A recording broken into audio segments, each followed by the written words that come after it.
시청자 여러분 안녕하십니까. 12월 6일 전옥현의 아침 뉴스 두 번째입니다. 이제 추미애 장관 청문회가 열릴 수밖에 없는데요. 왜냐하면 여당에서는 당연히 최고의 적임자다. 검찰 개혁과 사법 개혁을 위해서 그리고 야당에서는 사법부를 장악하기 위한 시도다. 이렇게 지금 강대강으로 또 청문회도 부딪힐 수밖에 없습니다. 우리 자유한국당에서는 황교안 대표가 어제 밝혔습니다. 청문회를 거부하지는 않겠다 이렇게 밝혔어요. 그래서 청문회를 하긴 하는데 우리 자유한국당 내 분위기는요. 청문회 현역 국회의원이라고 봐준다. 이거 일체 없다. 철저히 꼼꼼히 하겠다. 그리고 현재 청문회 일정은 이달 26, 7일경으로 지금 여당에서는 추진하고 있는데 일정도 그렇게 쉽게 말하자면 합의해 주지 않겠다. 시종일관 철저하게 이 추미애 지금 이제 장관 지명자 잘 알았습니까? 강성인 거. 여당과 코드를 맞추는데도 또 선수 입장이잖아요. 그렇기 때문에 우리 자유한국당도 그런 걸 잘 알고 더군다나 지금 언론에서 나오는 걸 보면 이 사법시험 2기 선배고 사법시험 선배고 또 나이도 많고 이러다 보면 윤석열과의 관계가 상당히 만만치 않을 것이다. 이렇게 보는데요. 제가 보기에는 외향적으로 검찰에 밀릴 수밖에 없죠. 법무장관 실세 지금 윤석열 총장은 미운털 백인 오리 아니겠습니까? 밀리는데 외양에서 일반적인 검찰 개혁면에서 이것은 우리 국민들도 일정 부분 수긍하는 측면이 있어요. 그렇기 때문에 그런 측면에서 이 검찰이 법무부의 검찰 개혁이라든가 감찰권 행사, 인사 문제에 대해서 말하자면 드러내놓고 반발하기는 어려울 것이다. 그러면 과연 검찰은 가지고 있는 칼을 어디에 들이미냐? 현재 우리 자유한국당에서 강력하게 국정조사를 추진하고 있는 3대 게이트, 우리들 병원 특혜 의혹, 그 다음에 유재수 감찰 무마, 김기현 하명수사 의혹, 이 세 가지에 관한 수사, 그것은 원칙대로 갈 것이다. 그런 수사 본질에 있어서는 밀리지 않을 것이다. 이렇게 보는데요. 그런데 문제가 또 한계에 부딪힐 수 있다. 뭐냐? 강력한 감찰권과 인사권을 통해서 추미애 장관이 만약 되면 윤석열 사람들을 쳐낼 그런 가능성이 있다. 이렇게 지금 전망들이 나오고 있어요. 그래서 만만치 않은 검찰과 법무부의 강대강 대립, 이것이 국가 발전에 기여할 수 있는 국가의 사법, 행정, 법무행정 발전에 기여할 수 있는 방법으로 좋은 의미에서 좋은 경쟁을 한다면 누가 말리겠습니까? 그러나 정권 코드에 맞춘 수사를 하라고 만약에 법무부가 검찰을 장악하려 든다면 그것은 국민이 용납하지 않을 것이다. 이런 말씀을 드립니다. 그래서 이미 황교안 대표는 어제 여론과 가진 인터뷰를 통해서요.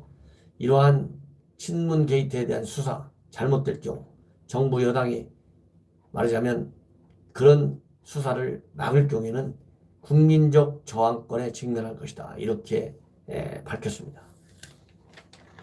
따라서 정부 여당에서는 이러한 엄중한 국민적 우려와 그리고 불만 이런 것을 감안해서라도 그리고 이렇게 지금 현재 진행되고 있는 이 일종의 게이트 수사 제대로 되지 않을 경우에는 그 후폭풍이 전부 내년 봄 총선에서 밀어닥칠 수 있다. 이런 데 의기의식을 가질 필요가 있다. 이렇게 생각합니다. 벌써 여당에서 검찰과 경찰의 제2인자를 불러놓고 수사 공정히 하라 이렇게 하려고 했는데 그 간담회에 절대 검찰도 경찰도 나가지 않겠다는 거 아니겠습니까? 얼마나 이거 여당이 망신스러운 겁니까? 그렇잖아요. 이 얼마나 여당이 잘못된 판단하에 잘못된 이러한 검찰과 경찰의 길들이기 작업에 나오니 수사의 공정성을 해친다. 검찰만이 당연히 맞죠. 이렇게 정부 여당이 검찰과 경찰의 신뢰성을 완전히 잃어버리고 있다. 특히 검찰의 신뢰성을 잃어버리고 있다. 이러면서 무슨 검찰 개혁을 한다고 큰 소리를 치는지 알 수가 없습니다. 자, 이 정도가 되면 현 정부가 국정 운영 능력이 얼마나 취약한지 여러분들 충분히 이해하고도 남을 것입니다.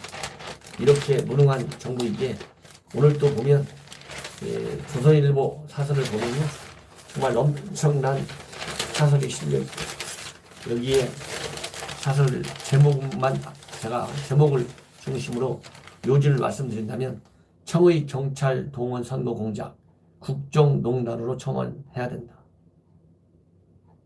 이미 청와대가 이 하명 수사 의혹이 얼마만큼 개입되어 있는지는 여러분들께서도 충분히 남기 때문에 반복하지 않겠습니다. 마지막 결론을 보면 이렇게 되어 있어요. 1987년 민주화 이후 부정선거 시비가 없었던 것은 아니지만 이처럼 정권에 의한 노골적인 선거 공작은 없었다. 민주화 투쟁을 했다는 운동권이 헌정을 문란하고 민주주의 둑을 무너뜨렸다. 선거 공작에 문 대통령 관여가 확인되면 책임과 엄중한 처벌을 피할 수 없다. 어제도 대통령 이러한 하명수사 백원호 관련 의혹 이제 밝혀라 했는데, 오늘 조선일보 사설에서 다시 한번 대통령의 개입 여부, 이것을 분명하게 법을 통해서 밝혀져야 되고, 그것이 밝혀졌을 때 어떠한 처벌도 피할 수 없다라고 하는 결론을 내리고 있어요. 그 처벌의 방법은, 그리고 결과는 어디로 가겠습니까? 박근혜 대통령이 그냥 탄핵된 게 아니에요. 이보다도 훨씬 약한 범증으로 탄핵 사태까지 밀려서 현재 수감되어 있다. 대한민국의 비극적 정치 현실, 이제는 반복되지 않아야 되겠죠. 당연히. 그러나 우려가, 그리고 그러한 전망이 여기저기서 나오고 있다는데 정부 여당은 위기의식을 가져야 됩니다. 어떠한 경우에도 헌법 가치와 헌법이 추구하는 자유민주주의 반드시 지켜내야 합니다. 그 다음에 또 하나 사설은요, 문재인 청와대는 거짓말을 안 한다. 웃을 수도 없다. 웃을 수도 없다. 웃을 수도 없다. 이게 얼마나 비극입니까? 이러한 청와대의 거짓말 시리즈 너무나 많아서 여기서 이용하지 않아도 여러분들께서 충분히 이해하실 겁니다. 그러면 이 사설에서 나와 있는 한두 가지만 말씀을 드리겠습니다. 청와대가 경찰에 내려보낸 수사첩보 문건 제목, 지방자치단체장 김기현 비리 의혹이라고 딱 써져 있대. 자, 자치단체장은 선출직이잖아요. 그럼 민정실에서 선출직에 대해서 개입할 수 없다고 하는 걸 왜 모르겠습니까? 그럼에도 불구하고 뻔뻔스럽게 자신있게 법을 위반해서까지 이렇게 제목을 이렇게 노골적으로 달고 있어요.